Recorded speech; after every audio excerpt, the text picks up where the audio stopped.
Welcome back to the RaceNuts Podcast. Ash, mate, episode 10. We finally Yep, got here. What's happening? mate.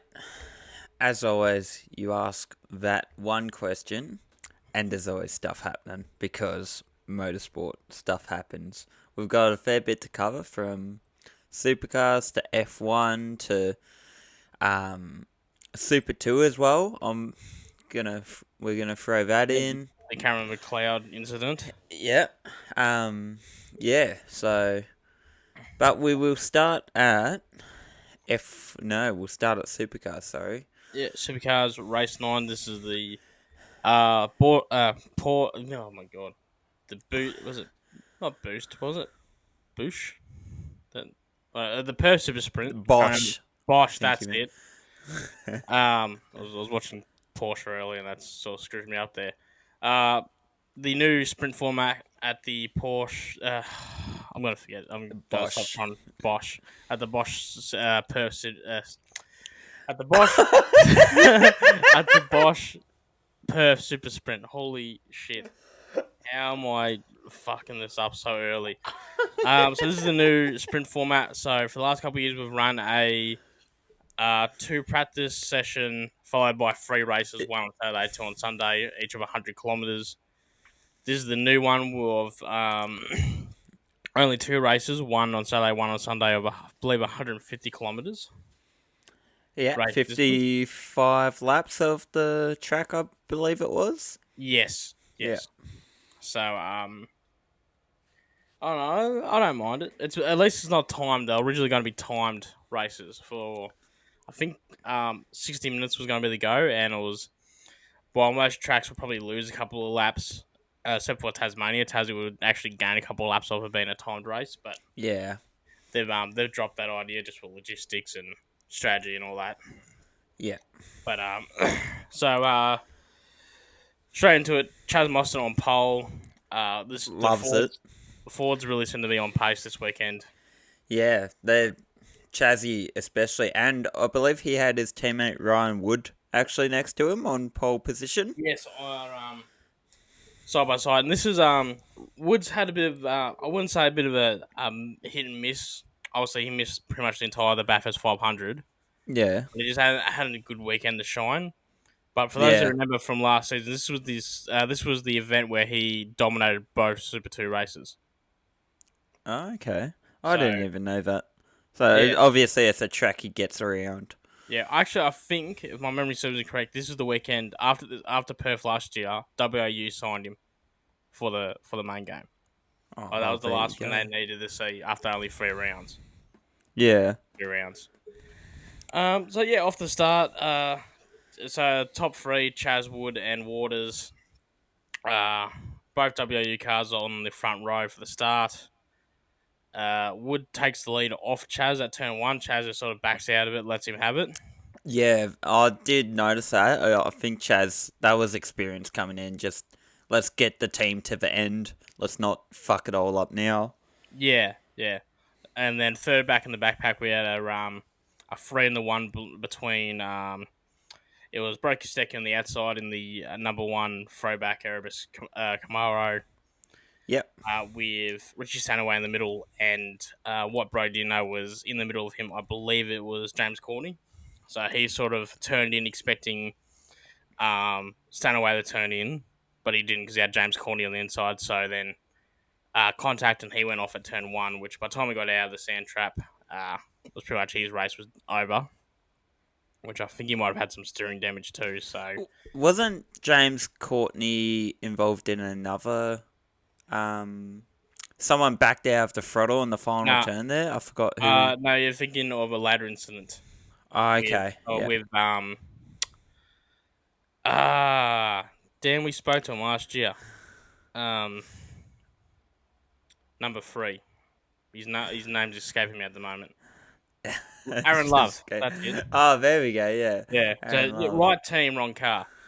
Okay. Yeah. We'll get to that. So that was pretty much their day done. From that point onwards, there was always about choosing their tyres wisely to maximise the Sunday for the number 1 on the number 1 Erebus car. Yeah. We have a lot more to say about Erebus after the race rundowns, but the incident you were just referring that actually happens next lap 3. We now know it was a fuel pump failure on Richie Stanley. Fucking Christ. Yeah, sorry if a cat's fucking being a cat.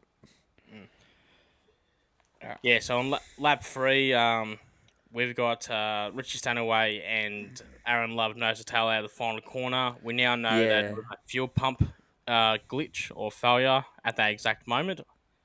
And Yeah. Aaron Love just had nowhere to go, accidentally punts right into the back of Richie Stanley, turns him into the opposite pit lane wall. And they did get the car back out, but it was same thing, end of day. Yeah. I think he finished 9 laps down. Yeah, that sounds about right, and that's one of those incidents that no one had I think most anything people to do with, kind of thing. Like Yeah. it just happened. Yeah, I think most people saw straight away from the camera angle that the crossover point was already, they were both already on the follow the exit of the corner. There was no way that Love could have done that deliberately. It had to be an issue with the 26. Yeah, yeah, absolutely. So And that's that's obviously what they found was the issue. Yeah, So- well, I was listening to the race control podcast with the Supercars head steward, I think it is, a race director, sorry, whose Yeah, name is escaping me at the Michael moment. Massey. No, Michael Massey. no, he's not allowed in that room again.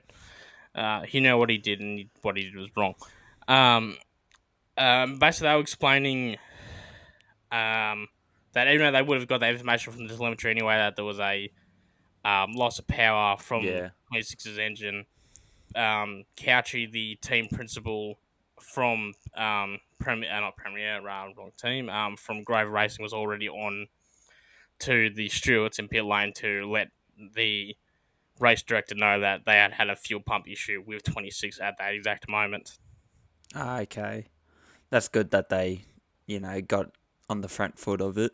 Yeah, there's a bit of why waste everyone's time to dig through the data and stuff around penalties and appeals. So that brings up to lap 14, where Chaz gets up the inside of Ryan Wood on that final corner and takes the lead from there.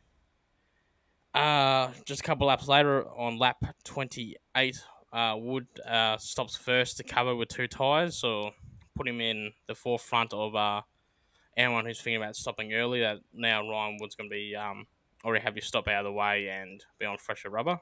Yep. A couple laps later, Chaz does the same thing, stops as well for 2 tyres. Some notes over here. Lap 39, Brown. What was it? Oh, here we go. So, with Wood stopping so early, he was a little bit compromised with tyre life. Yeah. As well as he was fighting a lot harder than what he should have had to. Like what he, maybe a more experienced driver would have taken it more easy.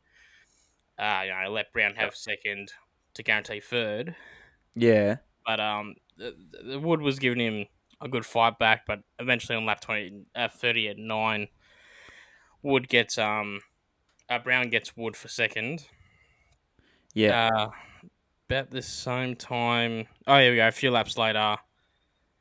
Actually, no, so not a few laps. On the last lap, on the last lap, last corner, Waters gets Wood on that corner for third. So that ends race 10. The top 3 being 20 Chaz Mostert, championship leader, Will Brown, and Cam Waters. That's 2 Fords and 1 Chevy, mate. That's a parity issue, I believe, as people would commonly say. The Fords are too strong now. All that sending them over to America for the wind tunnel and engine testing and whatnot. I think at one point in the pit stops, I did look at the leaderboard, and it was a top 10 of Fords. Yeah, I know. I think I seen about the same. There might have been 1 Chevy or something in the mix, but there's dramas there, to say the least. The Ford Cup. So we'll move on to race 10. So race 10, Water takes pole position just during qualifying. Um, not really And he much to say. converted though. Yes, There's this time one he for you. converted. Yeah, he led from pole. Yeah. Um, Nothing much really to Must. say about lap 1. Lap 9, we got a cut to the number 9 Erebus of Jack LeBrock sitting in the middle of the track, not moving. So they revealed Yeah. that he's had a tangle uh, with Nick Percat, and Percat spun him around at 10.6. So I think Percat cops 15 seconds for that. Yep. No, that sounds about right. Um, Lap 22, the number 1 of Brody Kostecki retires into the pit lane with a unspecified engine issue. Yeah, he just drove straight in. I remember watching that on the coverage. He just straight in, didn't even try to like do anything else. Just he could obviously was told or could feel it through the car that it was just fucked. Yeah. So we don't have much detail at the moment what the problem with the engine was. Also, they're all standardized engines now. No one builds their own engines. It all comes out of one make. So, but I Yeah. don't know. Was it an engine issue or was it a preparation issue? So, Mm. and then if you ask some people on Facebook, it was neither. Who are those certain people that would say neither? There's a Who lot of would that? people saying that that Brody's just trying to hurt Erebus as much as possible. Which I don't think I Erebus need don't. any boot Yeah. kicking at the moment, and I don't think that would be the case. There Yeah, have I to be don't think so. something in his But contract about if you start fucking around with engines and yeah, unless whatever he's got on Barry Ryan is yeah, so good, yeah. I that mean, he can just park it up at 3/4 time and go home, and he just looks at Barry going like, nah. I do what I want now. Yeah. Yeah, Brody is quiet quitting. Yeah, he's like He's put his he's two still weeks. he's staying within his contract, but playing on his terms. Yeah. Um. So that happens on lap 22, lap 29.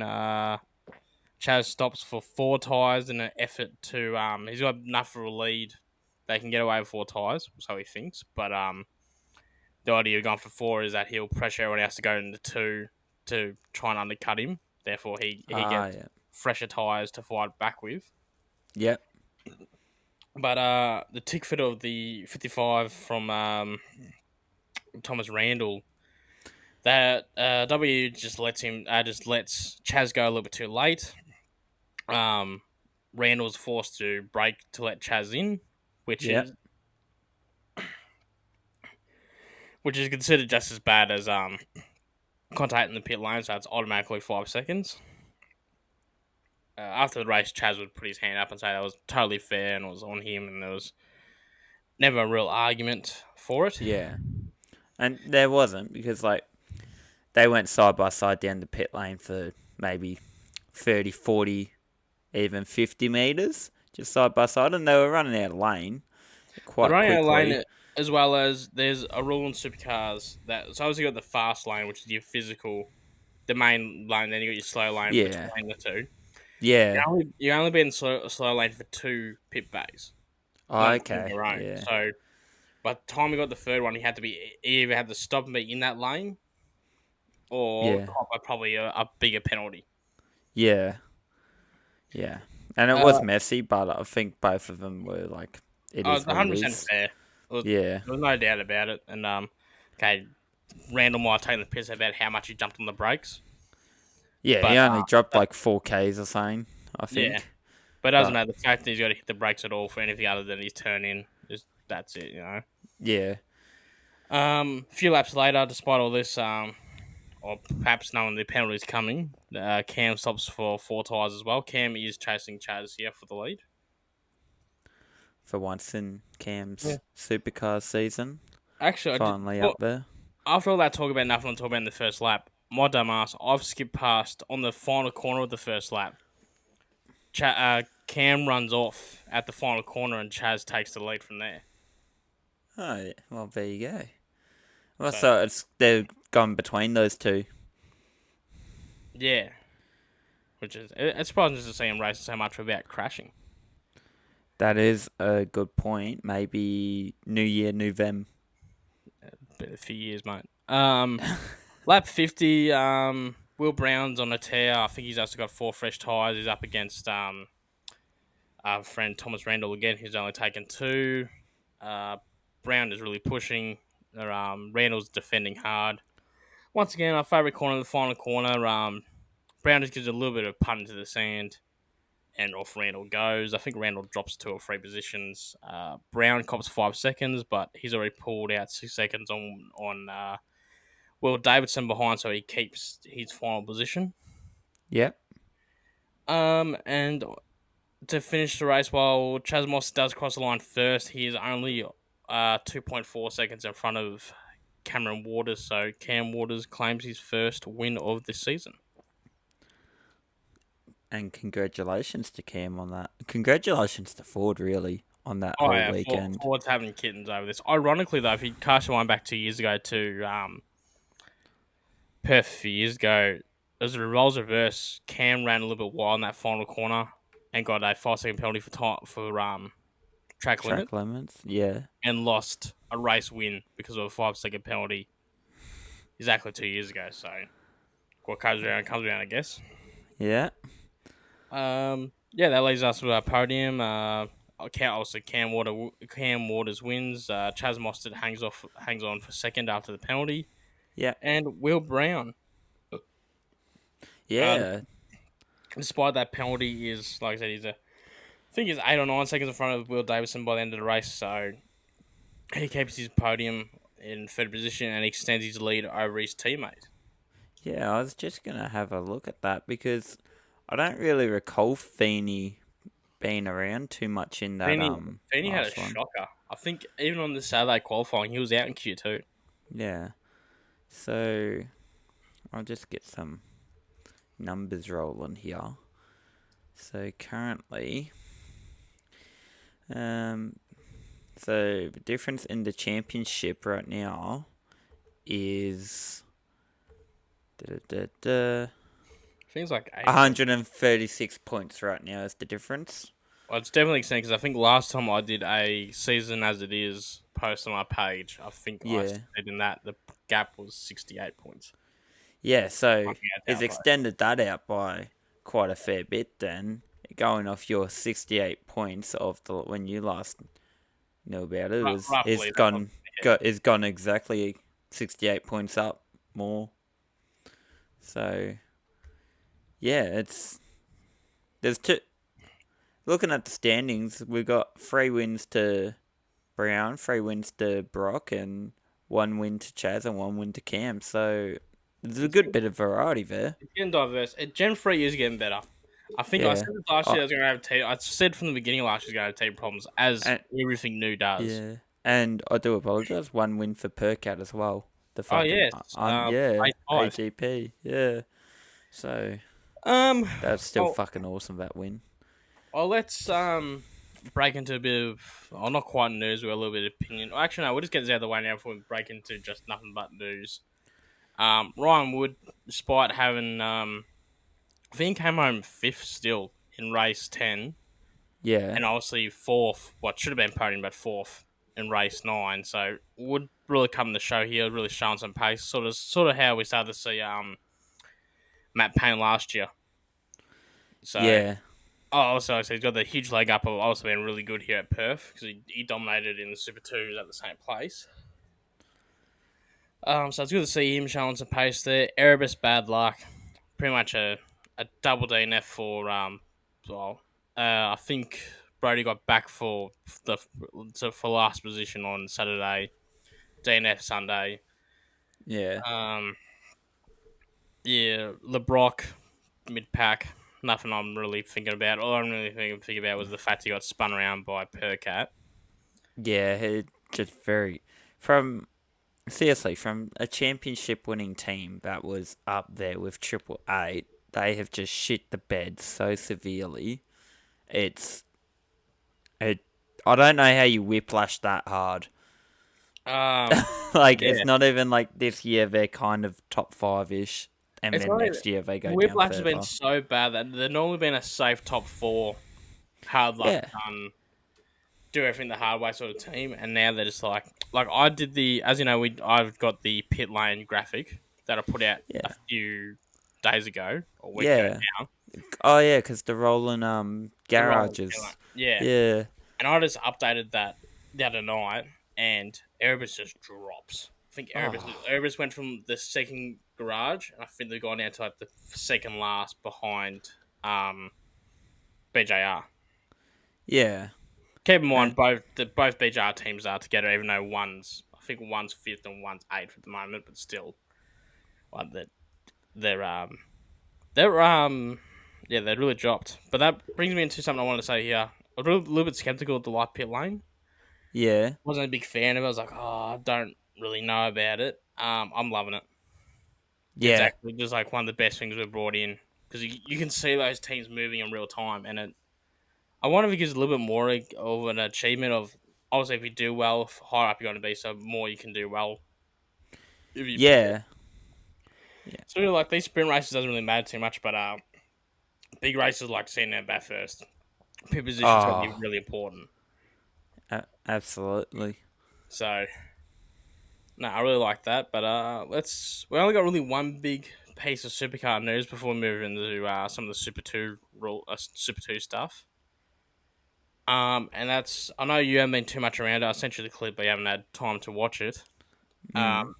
Adrian Van Leeuwen or AVL, who's one of the top reporters for SpeedCafe.com, been in the industry a long time, has broken a lot of the big stories, especially around the Erebus saga, including Brody stepping back and the sponsor departure, amongst other things.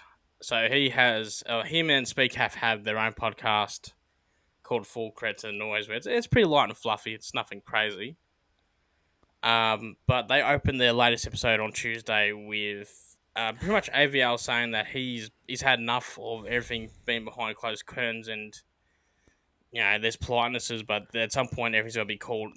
It's got to be called out, and Yeah. he tells a story. Keep in mind, it's all from Adrian Van Leeuwen's point of view, but Yeah.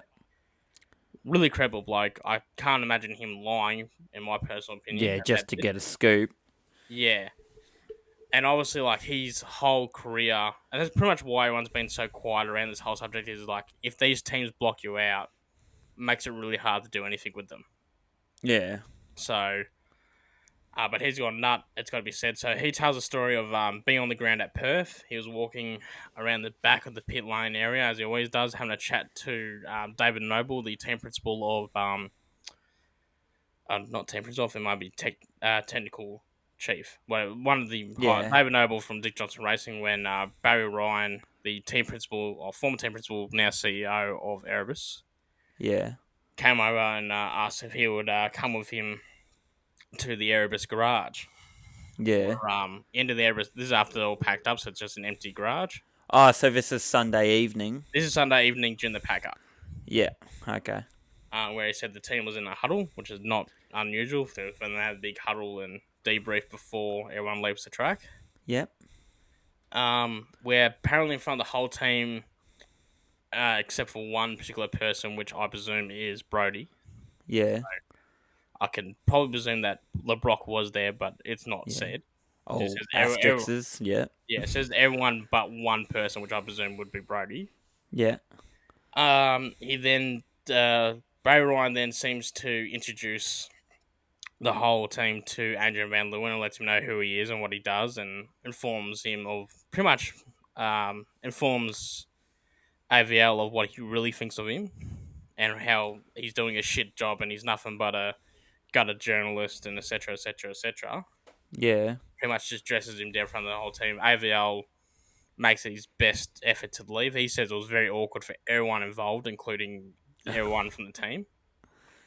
So he leaves the garage later that evening. He makes an effort to have a chat with Barry again. Yeah, just like a one-on-one. Hey, what the fuck was that? Pretty much a one-on-one. What the fuck? Yeah. And he's joined by I think it's the PR manager from Erebus, whose name she's escaped me, but apparently she used to be a journalist herself. Yeah. And that also led to another fiery discussion of apparently she was telling him that, when I was a journalist, I wouldn't have done this. I wouldn't have done this. This is gutter journalism. Ah, You got no quotes. You got no not direct information out of the yeah. team or What's the something word? like that. What's the word I'm looking for? Not witnesses. Like witnesses. You know what I mean? Like no one's going on record saying these things. Yeah. That he's just pulling it out of his ass, and that Brody left the team for mental health reasons, no other reason, blah blah, blah, and that pretty much blames him for claims that it was him that edged the sponsors to leave with his piss poor reporting, etc., etc., etc. Just It take a lot more than piss poor reporting for sponsors to get yeah. a wiggle on. So that's a story that AVR's got to tell, and he's also said, "Look, me Yeah. and other reporters from SpeakCaf and other outlets Yeah. have often received nasty and abusive text messages from Barry Ryan, especially around the Brody Kostecki issue." So I think, well, I actually only saw it this morning, so I don't have the article on hand. I'll pull it up now. But obviously, certain articles, certain outlets aren't always touching it because obviously it's Viet. That's Viet Sleuth doesn't want to talk about Speedcaf and vice versa. Yeah, they don't want to. They're both two big reporting journalist Rival, fucking mammoths, so yeah, they aren't going to credit each other. But I think Us being the little guys, we can just be like, yeah, this bloke said that. yeah. So Speedcap hasn't put out anything on top. I think AVR's Yeah. say on the podcast later be. But here we go. I got an article here. I'm just reading it here from Viet Sleuth. Ryan under the microscope over post race exchange. Yeah. And yeah, it's just pretty much a synopsis of the story I just said. Yeah. I'm just seeing if there's any quotes. Here we go. I believe there's a quote from AVL. I don't know if this is what he said to Viet Sleuth or this is from the podcast. Oh no, it's from him. Sorry. Motorsports Australia has reached out to those parties involved in the recent publication incident in Western Australian and reminded those involved that there is an obligation and also a support if we offer the policy. We have received no request to take action to the matter any further at this time. That's from Motorsports Australia. So okay, that's Motorsports Australia replying to Viet and responding to Viet Sleuth. Yeah. So I'm just looking for any more quotes here. No quote from Motorsports Australia just saying about there's a member protection policy. Obviously, it's your standard don't be dickhead sort of thing. Yeah. But look, I reckon that's going to get a lot bigger. I think if that's not the smoking gun for the rumor that Barry Ryan is a bully, I don't know what is. Yeah. Because there's a lot of chatter about. Look, we've all read the thing of what's alleged to happen in Adelaide. Yeah. And then AVL coming open with it, and then if any other journalists are going to come open with yeah, he's just a bastard every time we're not on his side. Yeah. So we'll watch to see what happens to that. And the Erebus saga fucking continues. It does. It's been going for 5 months now. This is 4 months, sorry. 4 months it's been going strong. Almost 5. Very close to 5. If you ask me in November, what's probably going to be one of the biggest stories of Supercars 24, I'll say I'll probably Brady defending his title. Trying to go back to back. Instead, it's no one saw this coming. Well, maybe Brady did. Maybe Will did. Yeah. Will jumped ship quickly.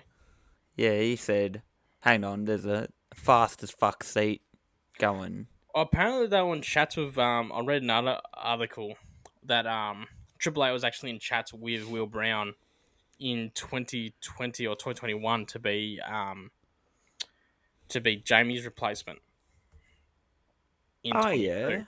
But quite some time ago then. Yeah. This is obviously before they started to line up Feeney. Yeah, absolutely. All right. So that's fucking Super 2. Only I'm not too sure who the race winners were. I barely got to watch anything. I'll tell you the first one. Kai Allen lights the flag. Yep. Loves that. Get the kid in the seat. Already, Jesus Christ. It's been loitering around for a while, Kai. Well, he's already the reigning Super 2 champion. Yeah. So, He's just... and he's looking pretty comfortable in the season so far as well. Yeah. Um, And Cameron McLeod having a fucking huge one. yeah, well, that was race 2. Before we go that, I think I'll go into... Oh, no, there's nothing really to talk about from race 1, sorry. Yeah. No, But you're before right. that incident with McLeod, we had just Mason Kelly's Mustang just exploding.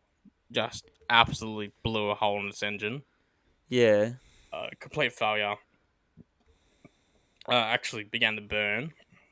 And I believe it's going to be a big rebuild for them to get that car ready for what's the next Super 2? Townsville. So like he's got some pretty experienced family in the Kelly brothers behind him. His old man and his uncle. Yeah. But yeah, so that sucks for them because he was having a good weekend too. And he Yeah. already, I think he had a big one in qualifying. It might have been, or maybe it might have been race 1 where he had another big accident when he was involved with Jet Johnson. Yes, in race 1 he had contact with Jet Johnson and I think spun and clipped the wall. So The way your brain can just, like, remember all this is fucking insane. it would be great though if it could remember it in order that it happened. Not just like casual spurts. Yeah. But I let's move forward to the big one. So Murray fighting Cameron McLeod down the back straight. This is the back straight with the big hill towards the final corner. There's a bit to this because you see the two cars close together. McLeod's in front. It looks like McLeod comes across, makes contact, gets spun sideways, and the car just gets flipped into the air, goes end over end over end over end. yeah. Looking to be a write-off, if not a big rebuild for that Premier team that's part of the Premier. He's with the Premier Super 2 program. Yeah. Just going to his Facebook as well. He's walking. He's says he's slowly feeling the pain as the hours tick by, but nothing he can't handle. Yeah, So I didn't show it on TV because for obvious reasons, but I believe he did walk out of that car. yeah. But obviously straight to the medical center just out of automatic. Once he must have pulled X amount of G's, and that's automatic. You go to the medical center. Yeah. And he says it looks like he really hopes to push on towards Townsville, so they'll get that car straightened up. I think they'll either get with the talent he's got. I think they'll have no problem getting another car. Yeah, and one from his teammate. Coke as a sponsor too, putting money behind it. Yeah, so that's good. Yeah, and like so him and his teammate, I can't remember who his teammate is.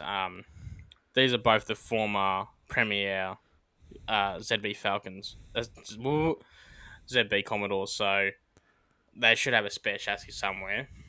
Or at least maybe they can put one up with how many of those cars exist. But from the TV angle, it looks like a straightforward. Cameron's come across, clip Murray. It's no harm, no foul. Cameron's done to himself. Yeah, and that's actually what the race director said. With actually, since I'm going to say his name a lot, I'm going to quickly bring it up.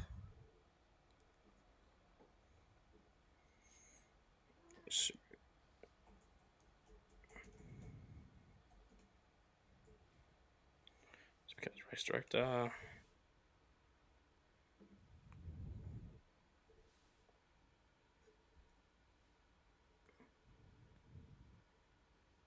That's an old one. That's 22. What?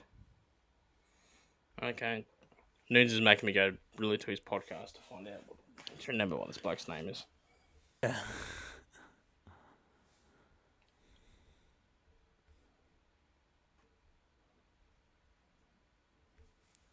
Craig Bear, that's his name.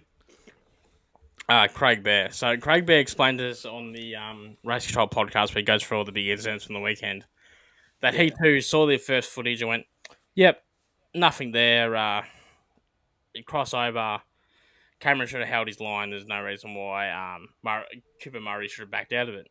Until he saw the footage from Cooper Murray, which actually shows Kevin Murray just nudging the back corner of him with no overlapping. It was actually Murray clipped the corner and started the spin, but instead of backing out of it on the straight to allow probably at that moment, McLeod was already fucked. It was Destin was, but instead of backing out of it and allowing Cameron McLeod an opportunity to try and Straighten save up. it, just kept his foot in and pretty much guaranteed that he was going to go sideways and ended in the rollover. Yeah. So there was a hearing in Perth. They asked for a couple more days for more evidence, so it got delayed till Tuesday. Oh, no, Wednesday, last night, at time of recording. And so even more evidence that they've decided that it's going to be a decent penalty of reckless driving. So it's a disqualification from race 2. Yeah. Oddly enough, though, so because I was the red flag rules, because it was immediate red flag, Yeah. and the 2-lap back count, despite the car being a million pieces, McLeod is on the podium. So he's got no car to go home with, but he does have a trophy. Hopefully they delivered it to the medical centre for him. A bit of late supercar news. That should have been with the other segment. This will all be sorted out in the next episode. We've got this new system we're working on to figure out. But former supercars champion, 3-time champion, Scott McLaughlin, is on pole for the Indy 500. Which is fucking awesome. And he had an average speed of 234 miles, .220, I believe, over his 4 laps of qualifying. It was something crazy. I'll find out the exact, actually. Well, I think I just told you the exact because... Oh, you ready it, are you? No, I've read it that much over the last couple of days and watched the video. And, like, for those who don't know, I think it's only the Indy 500 that has it. They're qualifying as a whole week before the actual race. Yeah. It's like, it's a whole month and a half event and 6 months, 8 months of preparation going to the event. So... And it's over the 4 laps, is it? I think it's your average over the 4 laps is where it places you. And your average speed, not time. Yeah, and which is, well, I mean, speed directly correlates to time, so it does make sense in that way. When it's level, yeah. Yeah, so that is really cool, and it's almost like, in a way, this could be the start of his Triple Crown. If for some reason he decided to get an F1 drive at Monaco, and then he could easily get an endurance drive at Le Mans. That would be the thing he could do in his sleep. So the average speed was 234.2 miles per hour. Yeah. Which is 376.9 kilometers an hour. I'd be shitting bricks. I would straight up be shitting. Yeah. Oh, so big that fucking someone's tyre fucking last year, wasn't it? It ended up in the parking lot. Yeah, did you find out what happened with the situation with that car? With the car that the tyre hit? No. So it hit some lady's car, it was like a 1990 Corolla, some clacked out thing. Yeah. And just for the day, because they went into the parking lot and they went and found her and said, "Oh, look, your car's a write-off." Sorry. But they're like, "Oh, well, for now, would you like the safety car?" And they just gave her the pace car, the Corvette, with the lights and all. Just literally just gave her. She was apparently a local. Yeah. They said, just take that home and then we'll figure out what to do later. And it might have been a couple months ago that they the news story came out that in the end, someone made the point, well, what actually happened to that? And apparently in the end they just said, bring the car back, we'll take the lights off and all the timing gear out, and you can just keep it. Brand new Corvette that was like only given the Indy car for the purpose of being the course car of the Indy 500. Yeah. So that's in a convertible Corvette too, not. So that's fuck yeah. That's I would fucking not drive that thing at all. Like, I'd drive it, but it'd be like a real pick and choose when I'm driving because that's fucking awesome. But I'd also keep the car with the tire in the fucking windshield. So. Oh yeah.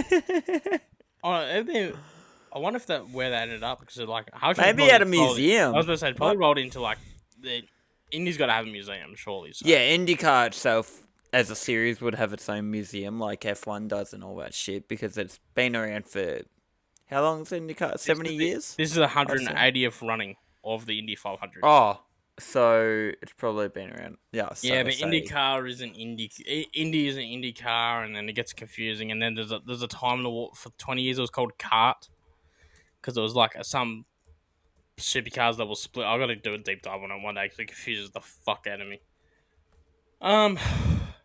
Right, so Scotty's out there kicking goals flying the flag. That's meant 1996. 1996. Oh, founded. That's when it came back. That's when it was founded. Yeah, that's when it came back to be because it was IndyCar in the 70s, and then it was like some split thing, and it became Champ Kart and then Kart. Good God. Yeah. It's like Googling why... That's for another time. It's like Googling why is there 4 Bathursts in 2 years between 1996 and 1997. Yeah. Alright. Get a wiggle on. Another bit that should be in with the supercar news. Possible replacement for the Chev Camaro. So earlier this year it was announced that the Chev Camaro road car was being discontinued. And that led us to what the fuck now? We've done all this work because obviously the Commodore has been out of date for so long, and the 550 Mustang is getting discontinued. It's been replaced with the current one, 650. But Pontiac, which I do believe is owned by GM, I'll double check that before I sound like an idiot. Just also keeping us on the American side of things, we do have the news of Will Brown and Cam Waters making their NASCAR Cup debut at the same time. Yeah. Well, we'll shuffle that in a second. So I'll just confirm that Pontiac is owned by GM. So Pontiac has hinted in a few car magazines in the United States that the Firebird, is coming back. Oh yeah, that's a very iconic road car, isn't it? Yeah, it's extremely iconic. And it's very close to... if I look at the last one they brought out, which I think might have been like 2015. Yeah. I'm looking at the 2015 model. It's not that far from the Camaro at all. So, you know why? Because I'm looking at Camaros that have had Firebird body kits. That's why it looks like a Camaro. I'll take that back. But anyway, it's a similar style of car. Yeah, big body car. So that, big body, 2-door, muscle car. Probably could slot into the Camaro. Goes vroom. Yeah, the basic stuff. Do you want to hit NASCAR before we hit F1? Since we already started to discuss Will Brown and Cameron. Will Brown's already made a Cup Series start, hasn't he? No. Yes. No. Yes, last year. At Daytona. With because Deku was meant to go. And he had to get surgery or something.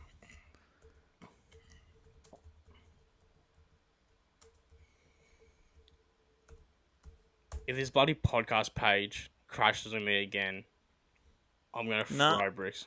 No? No. Maybe that was Xfinity then. Probably, yeah. Okay, well, that's my mistake. I thought it was Cup Series, but anyway, so they're both making their Cup debut at a race track I didn't write down on my notes.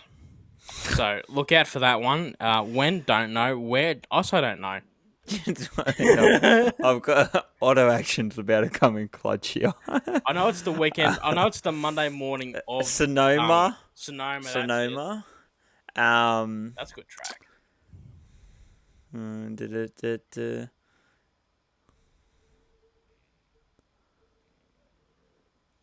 No, he might have. I don't know. I'm not going to pretend to know, and I'm not going to read a whole fucking... It's definitely Sonoma, because that sounds out right. And then... yeah. I know it's the Monday morning of the Darwin Triple Crown. So Yeah. enjoy that turnaround, boys. I should subscribe to the Auto Action They're not bad. I need to start using them more. magazines. Oh Yeah. no, don't. I did that. Been there, done that. What, the magazines? Oh no, sorry. Auto Action sucks. I'm thinking of Auto Sport. Auto Sport good. Auto Action sucks. Oh, okay. Well, tell Auto us how you really feel. no. I'll tell you. This Auto Action. Don't get me wrong. I do have Auto Action magazines every now and then. I pick one up. But Auto Action is also the one that printed all the Tim Edwards absolutely denying at Sandown that he was leaving Tickford.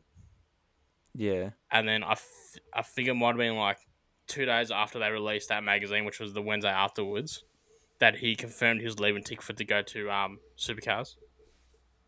So just for a month, their headline on the front cover was just totally wrong. Like, they made a big thing out of it. Yeah. They going like, here's the truth. He's not going anywhere. He says to us, he denies it. He's happy where he is. Except if you look anywhere else but the magazine. But anyway, that's not the point. I do have Auto Sport, which is awesome. Bad news is it takes 6 weeks to get here. Oh, God. So it's already well and truly out of date. Bro, I ordered a 6-issue deal. So I think they do 2 issues a month. So I ordered 6 issues, so a month and a half in 21. Yeah. Yeah. What was I say? I ordered it the week before Jeddah, 2021, and it arrived like late December. All 6 of them. So I was like, sweet, and that's all. Like, every article's going like, it's down to the wire. Who will win Abu Dhabi? And I was like, fucking no one. We all lost. We all lost that day. Yeah. Staying on the NASCAR. Don't know who was involved. Don't really care. I'm just mad punch on. So that was. Oh yeah, didn't like, and they kept. I think I saw the video. Like, he kept chasing him too when he was like pulled away by someone, apparently, and he just fucking. They kept going. This was the All-Star race, and oh my god! So it's not even like a championship race. No, it was an All-Star race between. I don't know what the go with All-Star is. Like, it's all like just all past races. Drivers. Yeah, I think it is. Yeah.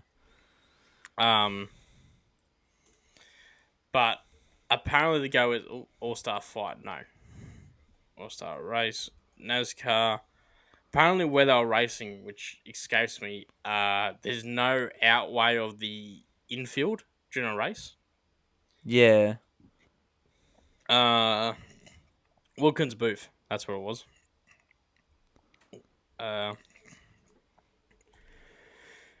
So old mate, who obviously they've been that those two had made contact, and one of the old mate that isn't in the race suit, who I believe is, I'm gonna try and Ricky Stenhouse. I believe was him. I could be wrong. I might have mixed them around. So he obviously they had a tangle at some point, and all they had to do, all he could do was just sit there and just stew in the anger. He couldn't leave the infield. So when Kyle Busch finally came in after the race, it was on for young and old, and the mechanics. On the trailer of the truck hauler too. So there you go, just punch on apparently. Like, I'm reading the article now, and it's all about the fight, and just at the very bottom is finally dominating race victory by Joey Logano. So oh gosh. Actually, Craig Bear brought this up during that Race Trial podcast because they were talking about some of the feedback they've had to. Some people liking how Race Control explains their feedback. Some people not liking them airing dirty laundry. But he brought up this whole fight thing, and he goes, yeah, it's all entertaining. Who doesn't like the fight? But if this ever happened in supercars, I'll rain hell down on everyone involved. Yeah. Which is fair, because it's not a good look. Like, it's funny because it's NASCAR, and, like, America. It's fucking NASCAR. Like, this is the best thing in the world for them. Like, the fact that, like, NASCAR's own website is hyping it up says a fair bit. Didn't they hype up when old mate threw the fucking rear bumper at old mate when he drove past as well? They got around that. I think they just hype up around everything. They hype up any kind of aggression that isn't like when they're actually driving. Like the best thing to happen in NASCAR in recent history was Russ Chastain going around the outside and just grinding the fuck out of the wall. Yeah, which is, to me is the most NASCAR thing ever. And they went, "Oh, cool, we're banning that." Yeah, no, enhance it. people punch on, and they're like, yes. They have thrown out More. fines. I will say that apparently they have thrown out some mad fines for the punch on. But yeah, like, but fines to those guys. I just found out how much the fines are. 75,000 US each. Oh. So what's that? That's easily 100 grand Australian. Yeah, any day. Oh, that's bad. That being said, like, bit of coin for them. Yeah. Oh, so anyway, bro, that's got to find a house down payment. He's got to find a deposit. Holy shit. Before we move on to F1, speaking of going in circles, I was reading this other day. As you know, with Indy 500, the winner gets to drink milk. Now, you and I both know how crook we feel if we have Hungry Jacks 45 minutes to an hour before a kart race. Oh, imagine doing a 3-hour race. First thing that hits your stomach is like milk. Apparently, you get to pick the milk, but I'll do the good old. I'm surprised the milk brand doesn't actually sponsor that. I think they don't because you get to pick what brand and all that. So I think they don't let anyone do that for fairness. Yeah. But if that was me, I'd do the good old just open mouth but no swallow. Just like I've spilt it. It's all over me race suit now. Just not have a taste of that because I'd be sick. Make it look like you had a crack and just really have your mouth closed but pour it over your closed mouth. Yeah. Oh man, that makes me feel. The only thing worse than that. Do you know what, that should be the new when NASCAR goes to Indy, switch it around. Everyone should drink a liter of water before they start the race. Should start a vomit series. How the one to hold their spew in wins. Yeah. And they're gonna do racing. That sounds like something that could work. Bit of Mark Webber, Japan 2006. He had food poisoning and just I think halfway through the race, he just messaged the team going like, boys, I need to retire. I'm like, Mark, can you push on? So only 12 more laps. And he goes, I'm throwing up.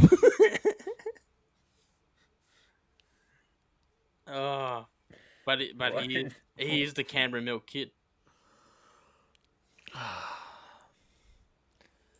It is beyond me how you just have that fucking little nugget of information on hand down to the fucking race and everything. Well, it's easy because the car seems about late 2000s, but it wasn't 2007. I might have been 2008. So it was either 2006 or 2008 because 2009 I think he was in the fight for the podium. 2007 it was really raining, and that's when Sebastian Vettel, who was still in the Toro Rosso, ploughed into the back of him and cost him a podium during a safety car, which really started their relationship before becoming teammates off awesomely. Anyway, speaking of F1, let's kick into Emilia Romagna. I'm not even going to try the sponsorship name, the Imola Grand Prix. Bit of pre-stuff with obviously this being the 30th anniversary was a few weeks ago, but this is the track that Senna and Roland Ratzenberg died at, so everyone was wearing Senna stuff and carrying Senna helmets. Yeah, and Roland pins and all that. Big tribute weekend. There's a bit of a blow up mainly at Max because they did a big photo on the main track one wearing Senna shirts, and Max was wearing just normal Red Bull stuff, and so was he did have a Roland pin. Yeah, but apparently everyone blew up going like, "Oh, Max is selfish." Blah blah blah. Apparently, the story was Max and Max and Valtteri got there late, and they Yeah. ran out of shirts. Ah, That okay, was the yeah. story behind it, apparently. Yeah. And they had media commitments, I believe, as well, we're saying. Yeah, Like, it was on just, the Thursday, which was their media day. So that's when yeah, they're so doing all the they, sponsors and shit. yeah, just running late. But, I mean, shit, they got there. Then that's what matters, is like, You'd and, reckon they did Formula, what they could with the time they had. you reckon Formula One would have kept 20 shirts back for the drivers, Yeah. or there should have been surely there would have been someone on the podium like, "Hey mate, you have to send the back of the photo because we need your shirt for Max." Yeah. Or even Max, if Max stood at the back of the photo, no one would have noted. But Max is the Uh, Rainbow champion, so everyone wants to get everything, something on top of him as much as It, possible. yeah, if you can get one up on him, why wouldn't you? Yeah. Kind of thinking. Um. So So we'll jump in straight to the event. Max on pole. Oscar Piastri was on the front row before copping a free place good penalty for obstructing Kevin Magnussen in qualifying. yeah, That sucks. So Lando Norris got extended to the front of the group of Max. Nothing really to talk about the standard race start. Nothing crazy. yeah, Lap 9. Alex Albon is going slowly and has come back in the pit lane for a loose wheel that wasn't put on correctly. But that puts him yeah. down. Pretty quiet race. Yeah, pretty much the only things to note about for the last 10 laps was Checo had an off at the final 2 corners, and Lewis cut a chicane. Yeah, But last 10 laps, Lando was actually starting to make some real time in on Max and actually got the gap down. I think 3 laps ago got it down to 1.1 seconds. Yeah, I saw 0 on the final lap 0.7. Yeah. The problem being, M1 has gone at 1 DRS point and it's on the main drag. So, shit, 3 more laps, I reckon Lando could have had a real crack at possibly throwing one down the inside and having Max. So, Yeah, but that was good watching. I watched it really intensely. I pulled out the live timing and shit to yeah, focus in on that. So we'll go into a bit of the Formula One news. Alex Albon has extended his contract with Williams till 2026. that and well, he extends with Logan Sargent is in dramas, Yeah. and So probably has been for quite a few events now. so we got a quote here from James Vows. You know what I just did? I just closed the fucking link to the story. Like a simpleton. We got a quote here from James Vowles, the team principal of Williams, that Logan Yeah, Sargent is at risk of losing his seat. With a mention of absolutely. a few weeks to improve his performance. Yep. Now this all really sparked off in Miami because Kimi Antonelli, which is the Mercedes Junior, being rumored to being groomed to take a spot in that Mercedes seat. They have seeked an exemption for him to get super license early because he's only 17. Yeah. No word on that yet because none of that's public. And then actual thought was, okay, Mercedes going to flip Williams a bit of coin, pay out Sargent's contract, and that'll be it. But, and at the moment it's still rumoured, but it's believed that's going to happen. Valtteri Bottas is rumoured to be going back to Williams next year. So Kimi Antonelli might still get a drive this year for half a season or so. But by the sounds of it, it's going to be Valtteri Bottas alongside Alex Albon, as That Bottas wouldn't be a makes bad space pairing. for Hulkenberg to move into that seat. Yeah.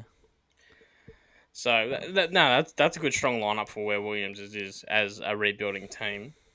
Yeah. I actually read this. I don't have any notes on this. I read this earlier, which shows you how fucked Alpine is. Like, even though they're a factory team, and that's why everyone would be chasing a factory drive, no matter how good or bad they are. Apparently, Esteban Ocon is in quite public chats with Haas. Oh yeah. So to go from Alpine to Haas is like, the Alpines are fucked. Yeah. Where's we on the F1 hunt? I think probably a good way to end it. Last bit of story for the F1 area. The F1 game, F1 24, just had some gameplay release of it. You know, you and I, we've pumped some hours into these games over the years. You especially, having Oh, thousands. I think in 2020, I put 200 hours on it. Something crazy like that. Anyway, the new game looks like shit. Looks like total dog shit. Ordinary. Yeah. It looks like shit. The cars are handling like shit. Like I was watching a clip from I can't remember his name, Oliver or something like that his name is. He's one of the proper esports drivers, like does the tournaments and shit for Mercedes. Yeah. He does like 3 or 4 laps on Silverstone on stream with the early release and just looks at the camera and goes, "This is dog shit." Apparently, it's like you turn into a corner and it's really nosy, and then it's understeery through the center of the corner, and then it's really nosy on the exit. And like that's every corner, so you try and drive 2 cars through the same corner. So I'm happy for the first time in probably 5 years I haven't pre-ordered one of the games. So I wasn't impressed with the last 2. And I'm really happy I didn't pre-order this bastard. So I think Save yourself a bit of coin. Yeah, mate. I'll wait till it's on. I think I said it in the comment section. Like, I'll wait till it's on sale because I'm not paying full price for a 3-year-old game because it's just F1 22 copied and paste. Yeah. Any closing thoughts, Ash? Nah, just there's a lot more racing to come, and I'm looking forward to Chaz putting it to Red Bull for the title, hopefully. Yeah, I don't know about Chaz. I think I heard something about because Cameron Waters is still on the round saying, "Oh, I'm in it for the fight." I think someone was saying for Cameron Waters to win the title at this point, he has to win every race, and Will Brown can't be on the podium to close the gap. Yeah, I mean, it's doable, but it's very unlikely. Crazy if things have happened, especially you start letting Massey back into the race director's box. Yeah, that will really kick shit off. All right, we'll call that an episode then. Yeah, mate. Well, till next time.